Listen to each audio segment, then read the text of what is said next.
आज हम अनहद नाद साधना पर बात करेंगे कि साधक जब साधना करता है तो आगे उसके साथ साथ क्या होता है, क्या घटनाएं घटती हैं उसके साथ, साधना में क्या लक्षण उसे दिखाई देते हैं, कैसी अनुभूतियां साधक को होती हैं, क्या मिलता है अनहद नाद साधना करने से। मैं आपको नाद के विषय में, जो अनहद नाद है, इसका स्रोत क्या है, कहां से आता है, पहले इसको मैं आपको बता दूं, क्योंकि ये जानना बहुत जरूरी है। अनहद नाद साधना करने वाले साधक को जानना बहुत जरूरी है कि नाद साधना का जो स्रोत क्या है। देखिए, जो हमारा ब्रह्मांड है, जो बना है, वैज्ञानिक भी इस पे शोध कर रहे हैं, वैज्ञानिकों का भी मानना है, और हमारे स्पिरिचुअल साइंटिस्ट अरे आध्यात्मिक अनुभव में जो अनुभूतियों में आई है उसके बेस पे भी जो बातें की जा रही है, ये आ रहा है कि जो अस्तित्व है, जो हमारा ब्रह्मांड है, वो बना है ध्वनि से बना हुआ है। पूरा अस्तित्व एक ध्वनि से बना हुआ है, जिस ध्वनि का नाम है ओमकार, आ उ म। इस ध्वनि से मिलकर बना है, जिसे कुछ लोग परमात्मा कहते हैं, कुछ लोग जो कभी न मिटने वाली एक ध्वनि है, जो अमर अविनाशी ध्वनि है, जो अस्तित्व जब नहीं था तब भी था, जो भविष्य में भी होगा, जो है अभी है, प्रेजेंट टाइम में है, अभी इसी वक्त अस्तित्व में विराजमान है, जिसे आप इन कानों से नहीं सुन सकते। लेकिन हाँ, जो साधक साधना करता है, ध्यान में उतरता है, गहराई में जाता है, वो अपनी चेतना की तरफ मुड़ता है, अंतर्मुखी होता है, तो उसे वो ध्वनियां सुनाई देती हैं। हाँ, ये ठीक है, वो ध्वनियां कई रूपों में सुनाई देती हैं। शुरुआत में साधक को झिंगुर जैसी आवाजें सुनाई देती हैं, फिर उसके बाद बांसुरी की, ढोल, नगाड़े, शंख, या फिर एक समुद्र जैसे लहर मार रहा हो, उसमें जो सींग की जो साउंड होती है, उस तरह की साउंड जो है साधक को सुनाई देती है। ये साधक जो है अनुभव करता है अपनी साधना की जर्नी में, यात्रा में। और ये जो साउंड है, ये जो ओमकार की ये जो साउंड है, ये जो भीतर जो साउंड बज रहा है, जो आपकी चेतना में बज रहा है, ये अस्तित्व में हर जगह बज रहा है। अस्तित्व में ये साथ ही साथ आपके भीतर, आपकी चेतना में भी बज रहा है, ये ब्रह्म में भी बज रहा है, क्योंकि ये जो साउंड है वही ब्रह्म है। और जो आपके भीतर आत्मा है, जो चेतना है, उसमें भी ये साउंड बज रहा है। जो अनहद नाद साधक है वो इस सोर्स तक पहुंचता है।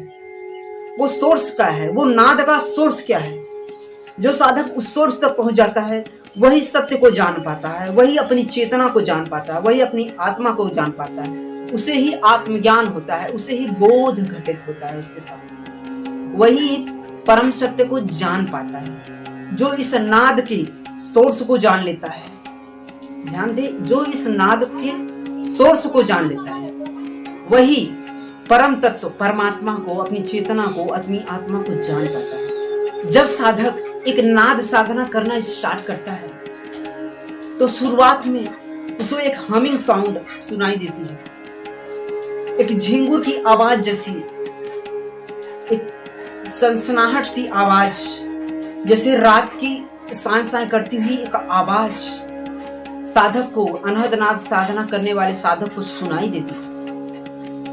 फिर जैसे जैसे साधक आगे बढ़ता है उसे बांसुरी की आवाज सुनाई देती है, और जब साधक हमिंग साउंड से आगे बढ़ जाता है और बांसुरी की आवाज सुनने लगता है, साधक के जीवन में क्या परिवर्तन आते हैं मैं आपको बता दूं। होता क्या है, साधक को एक जीवन में नया रास्ता खुलना स्टार्ट हो जाता है। उसकी जो आर्थिक तंगी है उसे रास्ते खुलने लगते हैं। जो ओवर थिंकिंग की प्रॉब्लम है साधक की खत्म हो जाती है, और साधक के भीतर जो खालीपन आ जाता है उसकी एकाग्रता बढ़ जाती है। साधक के जीवन में सहज ही एक कला का जन्म हो जाता है। साधक एक ऐसे आनंद से जुड़ने लगता है जो उसके भीतर है, उस नाद से, अपने उस परम लक्ष्य विराट की आवाज से जुड़ता है, उस परम संगीत से जुड़ने लगता है।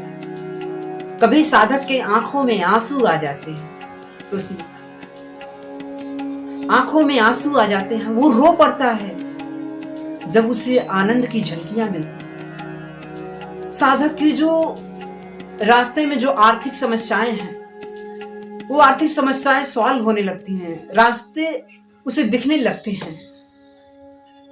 अब तक जो माइंड एक लेवल में फंसा हुआ था, अब अलग चेतना उसकी बढ़ती है, अब विवेक उसका बढ़ता है, सोचने का दायरा बढ़ता है, तो उसकी समस्याएं सॉल्व होने लगती हैं। साधक को जो पहले क्रोध आता था, मन बड़ा बेचैन रहता था, अशांत रहता था, अब साधक काफी ज्यादा शांत रहता है, अपने जीवन को अब सार्थक बना रहा है। अब उसे संसार में वो आसक्ति कम होने लगती है, काम वासना से उसकी आसक्ति हटने लगती है, सोशल मीडिया से उसकी आसक्ति हटने लगती है।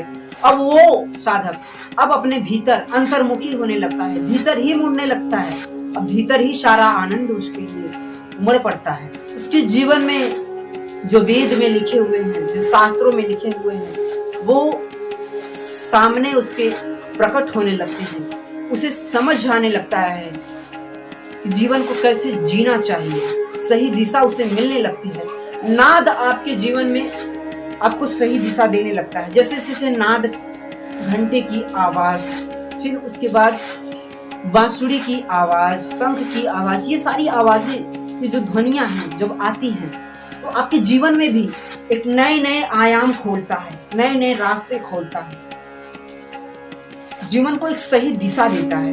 यकीन मानिए कि नाद साधना ऐसी साधना है जो आपको समाधि तक ले जा सकती है। अगर आप कोई दूसरी साधना नहीं करते, अगर आप नाद साधना करते हैं, तो यकीन मानिए कि नाद साधना आपको गहरे शून्य में ले जा सकता है, गहरे ध्यान में ले जा सकता है। जो आपका लक्ष्य है आत्मज्ञान पाना, उसे आप जान सकते हैं, सत्य को आप जान सकते हैं, और आप यकीन मानिए कि ढेर सारा आनंद प्राप्त कर सकते हैं। ढेरों सारे लाभ हैं अनहद नाद साधना करने में। आगे आप जैसे जैसे आगे बढ़ेंगे, ये एक समंदर है, इसमें हीरे मोती आपको मिलते जाएंगे।